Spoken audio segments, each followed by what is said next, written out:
नमस्कार साथियों, स्वागत है आपका सीटेट प्रैक्टिस सेट में। पहला क्वेश्चन है, निम्नलिखित में से कौन सी शिक्षण की प्रगतिवादी विधि है। ये प्रतिवादी नहीं, प्रगतिवादी विधि सिद्धांतों पर आधारित है, तो ये समस्या समाधान विधि है। Option number 2।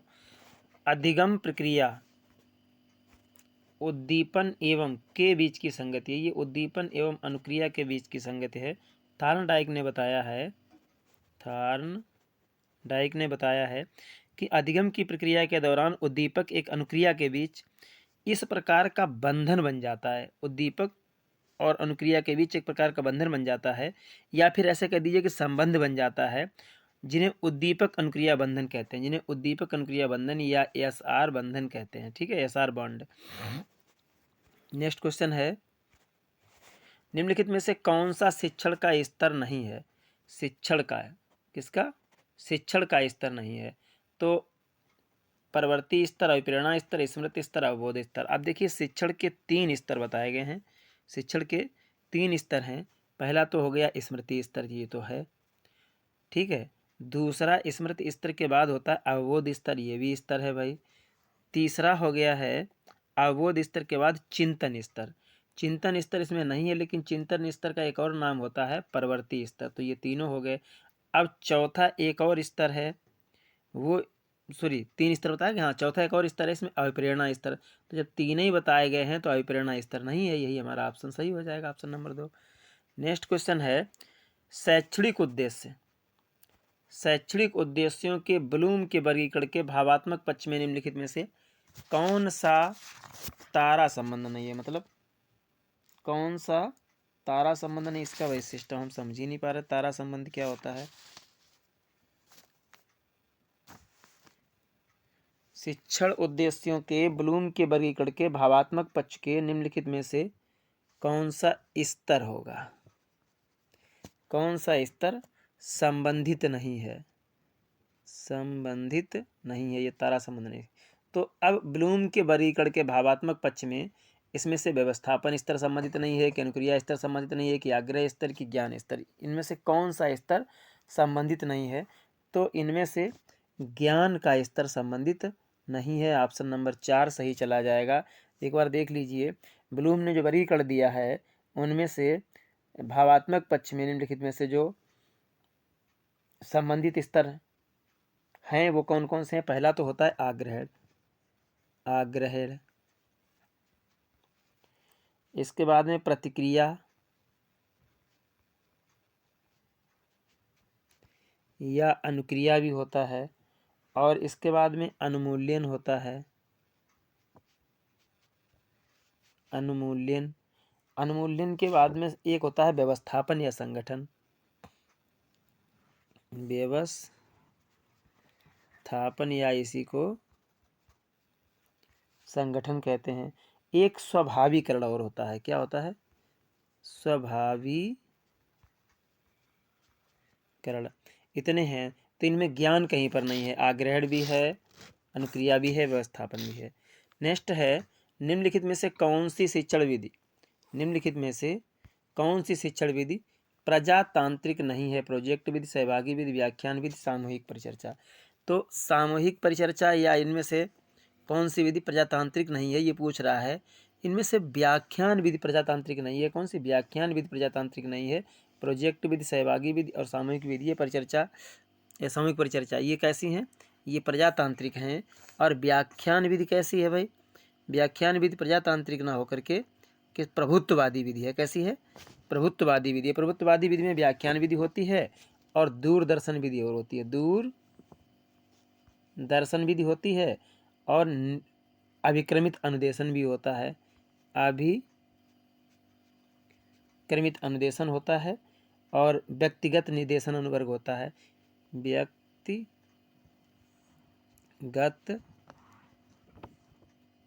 निर्देशन अनुवर्ग, इतना और होता है। अगला है, किंडरगार्टन विधि का प्रतिपादन किसने किया था।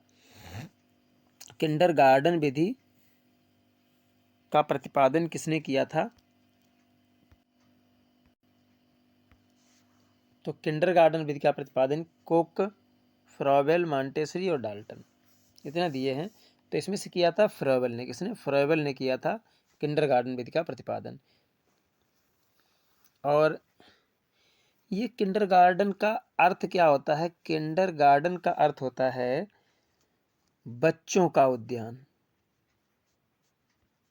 बच्चों का उद्यान या बच्चों का बगीचा, ठीक है, ये होता है। और इस विधि का प्रतिपादन किया था फ्रोबेल ने, फ्रोबेल महोदय ने किया था। अगला है संकलनात्मक परामर्श के दाता हैं विलियमसन, थॉर्न, रॉजर्स, इनमें से कोई नहीं। संकलनात्मक परामर्श के जन्मदाता कौन है? ये हैं थॉर्न महोदय। कौन है? थॉर्न महोदय हैं।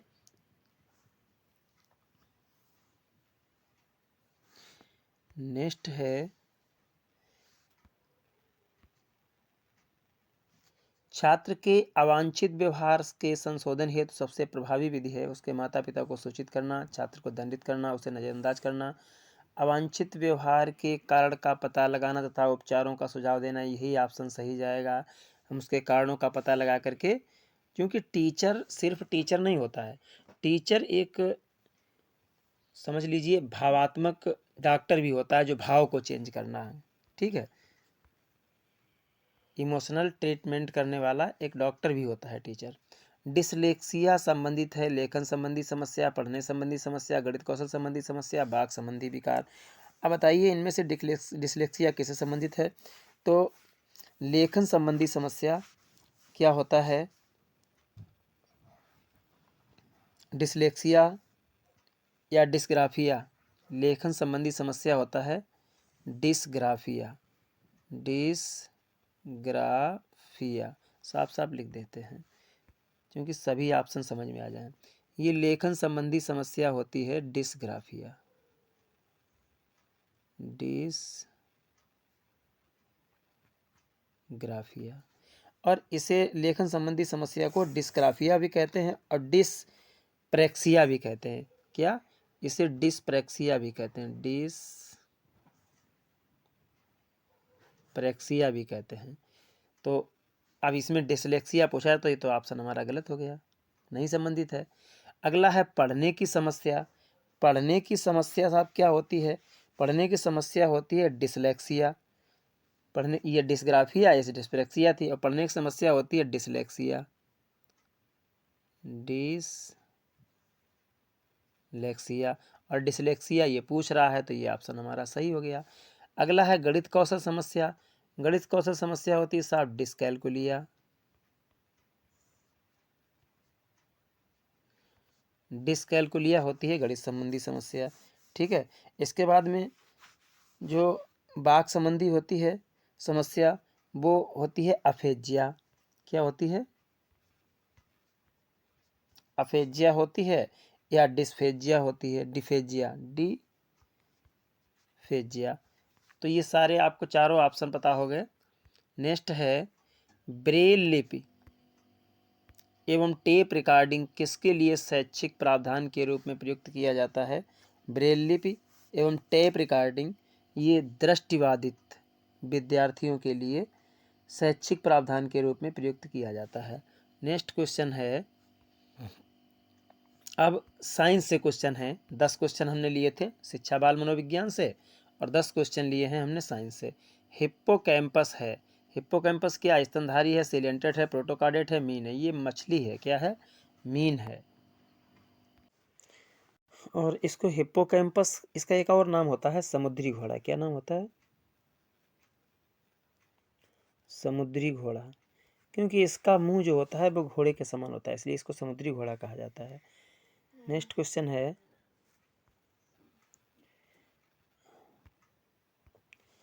अन्न जनन, अन्न जनन नहीं अंड जनन है।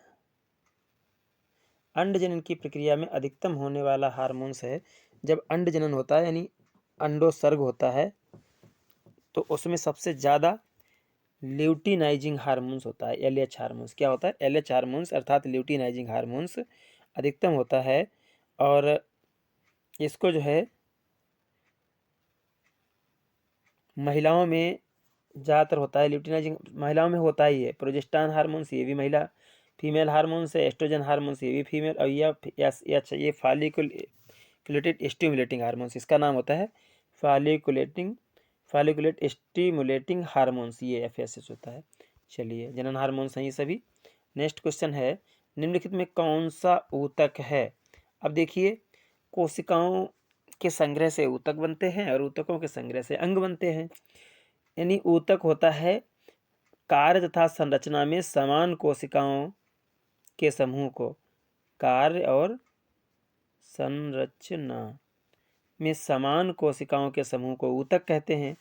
और ऊतक मिलकर के क्या बनाते हैं? अंग बनाते हैं। तो ऊतकों के समूह को अंग कहते हैं। फेफड़ा तो भाई अंग है, अंडाशय अंग है, वृक्क अंग है, तो रक्त है।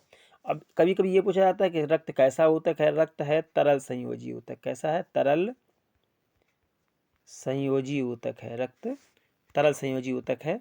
और अगला क्वेश्चन है,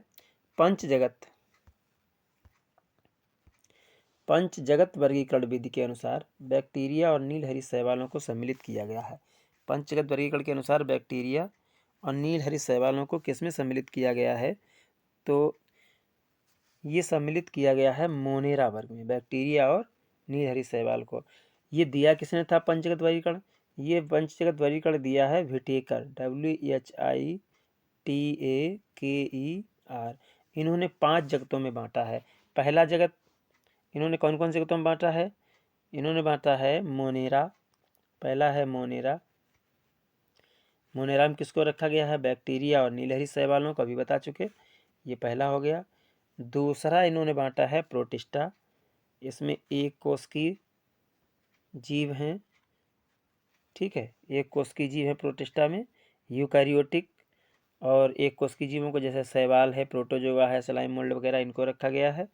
और तीसरा इन्होंने बांटा है फंजाई, इसमें सभी फफूंदी हैं, जितने भी फफूंदी हैं वो सभी इसमें है। इसके बाद में अगला है नंबर 4 पादप, इसमें सभी हरे पौधे हैं जो फोटोसिंथेटिक क्रिया करते हैं। और इसके बाद में नंबर 5वां है जंतु, ठीक है, इसमें सभी जीव हैं, सभी जंतु हैं जो जंतुओं के लक्षण प्रकट करते हैं, कशेरुकी और अकशेरुकी सभी। तो ये 5 जगत हो गए, व्हिटेकर द्वारा दिया गया वर्गीकरण है ये। नेक्स्ट है, निम्नलिखित में से कौन सा विटामिन हार्मोन्स की तरह व्यवहार करता है? विटामिन डी जो होता है ये हार्मोन्स की तरह व्यवहार करता है। नेक्स्ट क्वेश्चन है, डेसिबल क्या है?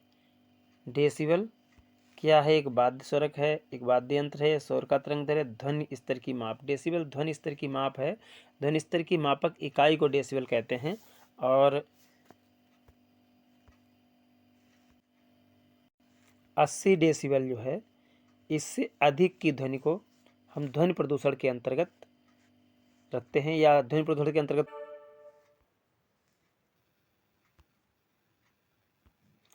अगला है, किरचॉफ का नियम आधारित है संवेग संरक्षण, द्रव्यमान संरक्षण, आवेग संरक्षण, इनमें से कोई नहीं। तो किरचॉफ का नियम आधारित होता है किस पर? आवेश संरक्षण पर। किस पर? आवेश संरक्षण पर। इन्होंने बताया I1 प्लस I2 बराबर I3 और प्लस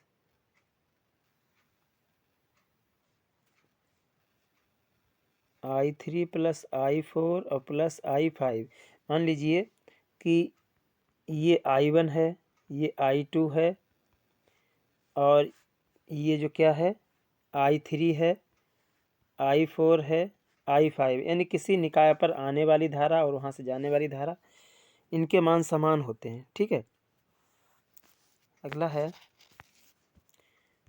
निम्नलिखित में से कौन सा चुंबकीय तरंग विद्युत चुंबकीय तरंगे नहीं है? ये क्वेश्चन है कि निम्नलिखित में से कौन सा विद्युत चुंबकीय तरंगे नहीं हैं? तो जो पराश्रव्य तरंगे हैं ये विद्युत चुंबकीय तरंगे नहीं हैं। अगला है, विद्युत चुंबकीय भूमध्य रेखा पर नतिकोण का मान होता है। विद्युत चुंबकीय भूमध्य रेखा पर नतिकोण का मान पूछा जा रहा है। तो ये नतिकोण का मान होता है 0 डिग्री भूमध्य रेखा पर। कहाँ पर? भूमध्य रेखा पर।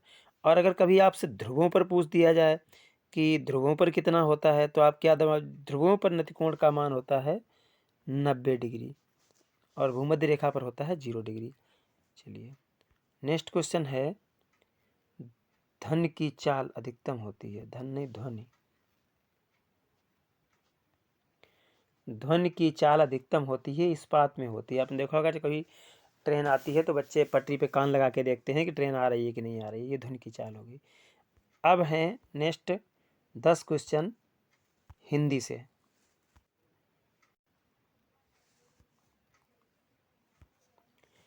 जहाँ लोगों का मिलन होता है उसे क्या कहते हैं? उसे कहते हैं मेला। ठीक है, ये ऑप्शन नंबर 2 भीड़ है, 3 सम्मेलन है, 4 सम्मेलन है, तो उसे मेला कहते हैं। अगला है, जो कानून के विरुद्ध हो, जो कानून के विरुद्ध हो उसके लिए उपयुक्त शब्द है, देखो संवैधानिक तो हो नहीं सकता, तो विरुद्ध का है ना, संवैधानिक होगा, निरुद्ध भी नहीं, अवैध, उसे क्या कहेंगे? अवैध। जो मापा ना जा सके उसे क्या कहते हैं? अपरिमेय। जो मापा ना जा सके उसे हम क्या कहते हैं? अपरिमेय। अगला है, निम्नलिखित में से स्त्रीलिंग है। देखिए स्त्रीलिंग पहचानने का सबसे बढ़िया तरीका बता दें, आज के बाद आपका स्त्रीलिंग गलत नहीं होगा। गणेश, गणेश जी आई तो नहीं कहेंगे, गणेश जी आए। गढ़, लोगों का गढ़ है या गढ़ की बात है। गणना, गणना की जाती है। अब की शब्द स्त्रीलिंग बता रहा, तो गणना क्या है? स्त्रीलिंग शब्द है।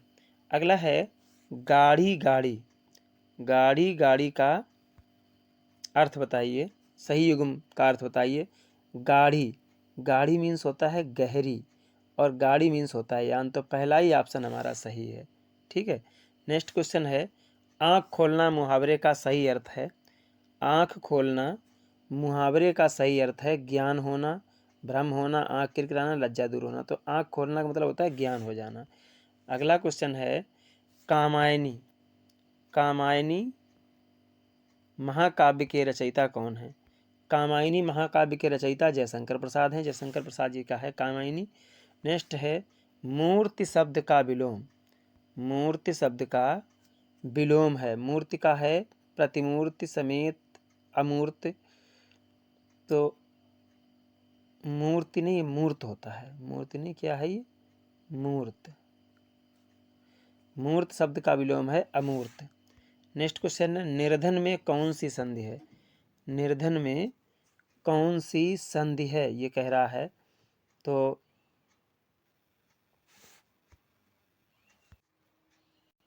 इसका जब हम संधि विच्छेद करेंगे निर्धन का, तो ये आएगा, अरे भाई, तो ये आएगा नी प्लस धन, तो ये विसर्ग संधि होगी क्योंकि यहाँ विसर्ग लगी हुई है।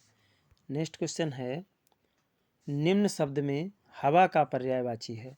हवा का पर्यायवाची नहीं है, वायु तो हवा का है, समीर हवा का है, पवन हवा का, सलिल जल का पर्यायवाची है। ठीक है, तो ऑप्शन नंबर 4 सही जाएगा। अगला है, जो ईश्वर में विश्वास नहीं रखता है के लिए एक शब्द है, नास्तिक। नास्तिक वो होता है जो वेदों में विश्वास नहीं रखता है, वेदों में विश्वास न रखने वाला। और ईश्वर में विश्वास नहीं रखता है वो अनीश्वरवादी होता है। क्या होता है? अनीश्वरवादी। और जो ईश्वर में विश्वास रखता है वो ईश्वरवादी होता है। ऑप्शन नंबर हमारा 2 सही चला जाएगा। तो ये हमारे क्वेश्चन रहे हैं हिंदी के।